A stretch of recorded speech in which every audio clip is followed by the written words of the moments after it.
నమస్తే friends. Iran, Israel, America యుద్ధం రెండవ నెలలోకి ప్రవేశించింది. అంటే ఫిబ్రవరి 28న ప్రారంభమై ఒక నెల రోజుల తర్వాత కూడా ఇంకా కంటిన్యూ అవుతూనే ఉంది. అయితే ఇప్పటి వరకు ఈ యుద్ధం యొక్క ఫలితాలు ఏంటి అంటే, ఇరాన్, ఇజ్రాయెల్, అమెరికా ఈ రెండింటిని ధీటుగానే ఎదుర్కొంది. రెండవది ఏంటంటే అమెరికా, ఇజ్రాయెల్ ఈ రెండు కూడా ఇరాన్ యొక్క మిలిటరీ శక్తిని తక్కువగా అంచనా వేసినాయి.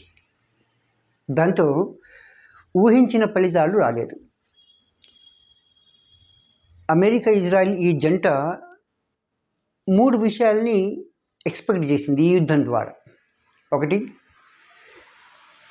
ఇరాన్ ప్రభుత్వం పట్ల ప్రజల్లో వ్యతిరేకత ఉంది కాబట్టి ఇది యుద్ధం మొదలెట్టగానే ఆ ప్రజలందరూ ఎదురు తిరుగుతారని అనుకోండి. కానీ వాళ్ళ అంచనాలని తప్పాయి.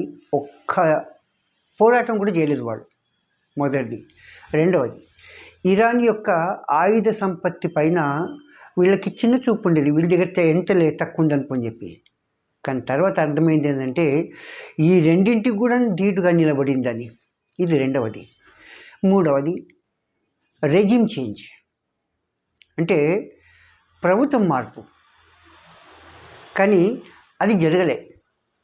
నిజం చెప్పాలంటే 40కి పైగా మిలిటరీ అలాగే అధికారంలో ఉన్న వాళ్ళని చంపేసినప్పటికి కూడాను ఎక్కడ కూడా వ్యాకమ్ క్రియేట్ కాలేదు, అంటే ఖాళీ క్రియేట్ కాలేదు.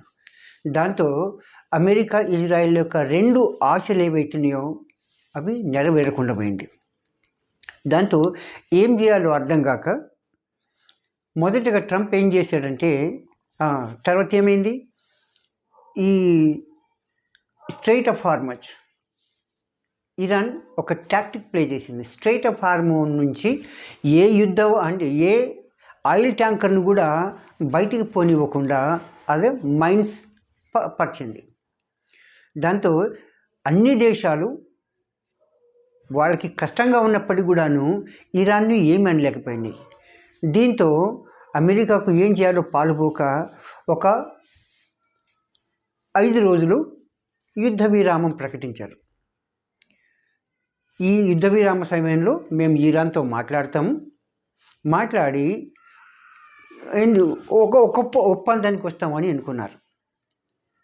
అయితే ఈ 5 రోజుల లోపల ట్రంప్ చేసింది ఏంటంటే యుద్ధానికి ఇంకా ప్రిపేర్ కావటం. ఎట్లాగూ ఇరాన్ వాళ్ళని నమ్మలేదు కానీ ఇంకా ప్రిపేర్ కావటం. దాంతో ఏమైంది, యుద్ధం ఎప్పుడైతే చర్చలు జరుగుతాయి అనుకున్నారో అమెరికాలో మార్కెట్లు పుంజుకున్నాయి. దీంతో మార్కెట్లకు ఒక ఆశ దొరికింది. మార్కెట్లన్నీ ట్రంప్ మీద ప్రెషర్ తీసుకొచ్చి ఈ 5 రోజులు 6 రోజుల యొక్క సీజ్ ఫైర్ని 10 రోజులకి ఎక్స్టెండ్ చేశారు, అంటే ఏప్రిల్ 6 వరకు. దీంతో తర్వాత ఎకనామిక్ టైమ్స్కి ట్రంప్ ఇంటర్వ్యూ ఇస్తూ ఇరాన్ పైన దాడికి 2 కారణాలు చెప్పాడు ఆయన. ఒకటి, ఇరాన్ యొక్క ఆయిల్ మీద మేము కబ్జా కోరుతున్నాము, అంటే ఇరాన్ ఆయిల్ని మేము తీసుకుంటామని మొదటిది. రెండవది ఏంది, ఇరాన్ వెపన్ గ్రేడ్ యురేనియంను తయారు చేస్తుంది 60% ప్యూరిఫైడ్. ఇంకా ఒక 1% అయితే వెపన్ గ్రేడ్ అయ్యేది, 60% ప్యూరిఫై అయింది. అరౌండ్ 450 కిలోగ్రామ్స్ ఈ శుద్ధి చేసిన యురేనియం ఉంది. ఇది ఎప్పటికైనా ప్రమాదమే కాబట్టి ఆ యురేనియంని తీసుకోవాలి,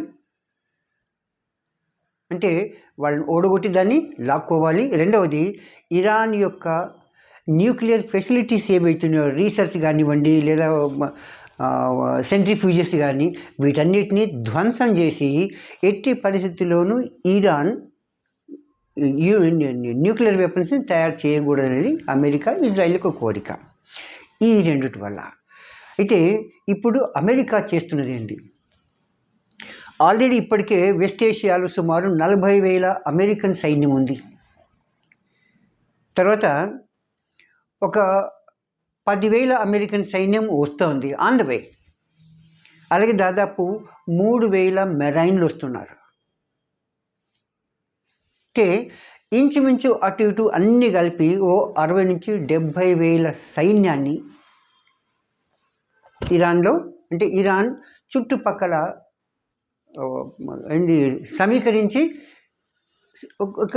సమీకరించి యుద్ధం కొరకు సిద్ధం చేస్తుంది.